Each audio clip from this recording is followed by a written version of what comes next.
sige. Oh. Okay ka pa, ma? Hinugasan mo ba yung kamay? Yes, mga ka-Ashley! Totoo!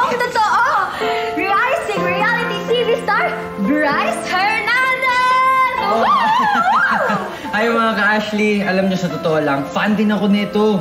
Ka-Ashley na ako noon pa. Pinabola tayo ni Bryce Hernandez. Ayaw mo pang maniwala. Bago pa ako pumasok sa mansyon, follower mo na ako.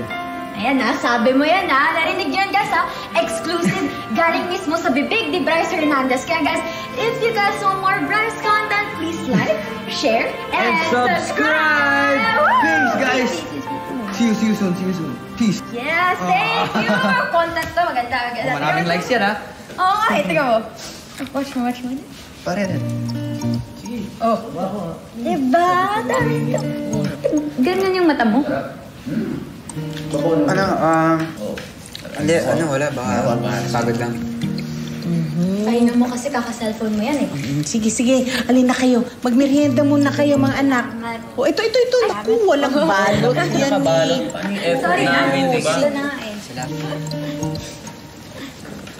Oy, Livy! Halika, magmerienda ka muna, anak ko. Halika. Samahan mo kami. Salamat po. Kunin ko na lang po siguro, Aling Rosing.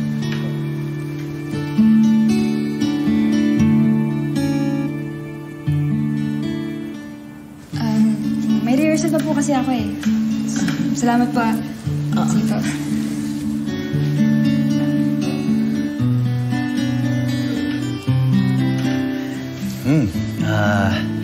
Medyo gininawa ko dun. Baka masama lang ang pakiramdam. Hamo na.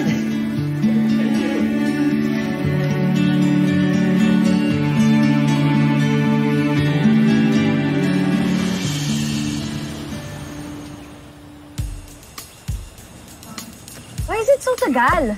Because you ordered a lot of food, innit? Bakit mo ba talaga biglang naisip bumawi? Why not? Kasi bully ka? Excuse me? Josh is one of the most decent people I know. Kung ganun, sa tingin ko dapat makakilala ka pa ng mas maraming tao kung decente na yung tingin mo sa boyfriend mo. How dare you? She's not my girlfriend. Wala naman talaga.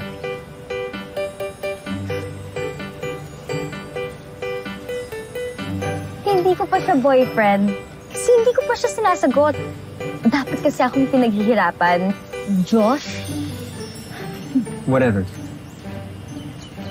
Okay. Sean, naiwan mo yung iba rito.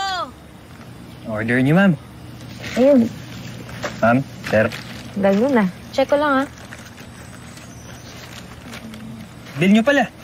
Cash or card? Oh my gosh! I'm so sorry! Sorry, Zed.